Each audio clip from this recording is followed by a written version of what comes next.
So most people know the leg press as an exercise that will allow us to build bigger and stronger quads. But did you know that we can modify the leg press exercise to work more on flexibility? Check this out.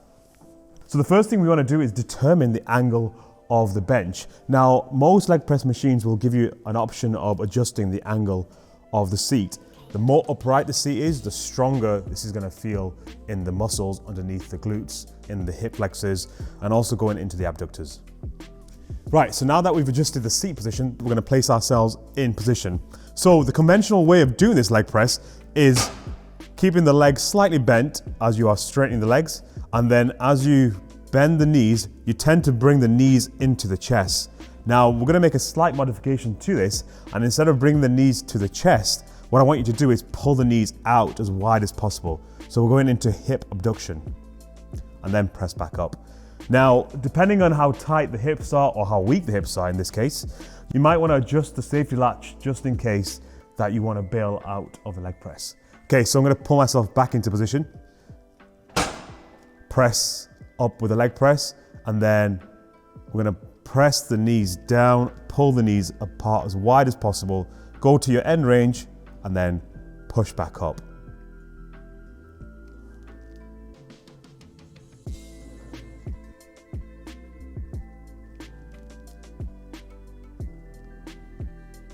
Now, a small modification we can make is also bringing the feet a little closer together, which will require more hip abduction. So this will just make the exercise slightly harder.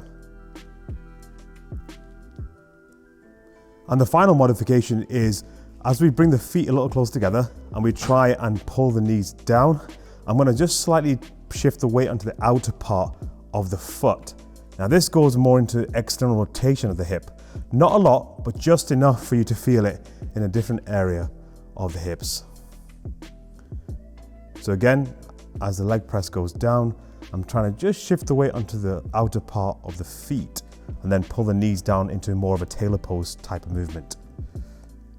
Now, depending on the weight that we're doing, we want to aim for anything between 3 to 5 repetitions, because I can assure you, even though I've got no weight on the actual machine, the 50 kg weight that's coming down is more than enough to work on the flexibility part of the movement and the end range strength. Okay, so that's variation number 1. Now we can make a small modification to try and isolate this on one side of the body. So instead of using both legs, we're just going to use one leg.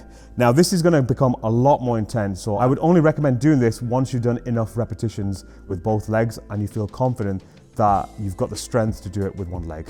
The minimum weight on this leg press machine is 50 kg, so if you strip all the weight off, just the leg press itself is 50 kg. So you might want to test this out with both legs first before you go onto the single leg variation. All right, so legs go up. I'm going to drop one leg down onto the ground. Now, depending on the flexibility, you might prefer to keep the leg a lot closer to you, so more flexion of the knee. But for this case, I'm just going to keep the leg a little further forward. Okay, so again, I press the leg up, the latch comes off, and then I'm going to slowly bring it down as low as I possibly can, pulling the knee out to the side, and then pressing back up. Now, this is super intense, so I'm probably going to only be able to do about 2 or 3 reps. So again, it comes down, I go to my end range, pause, and then try and press back up, maybe even 2.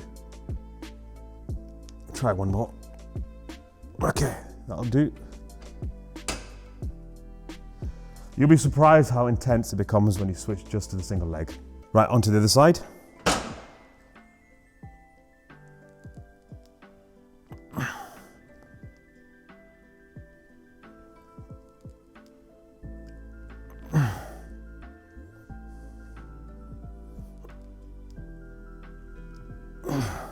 Nice.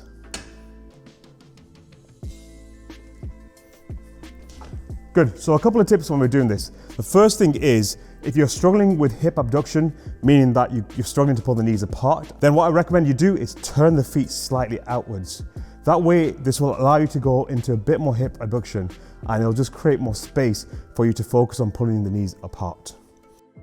The second part is, if you're not confident doing this on your own, I would highly recommend you do this with a partner, just to make sure that the partner is there to support you.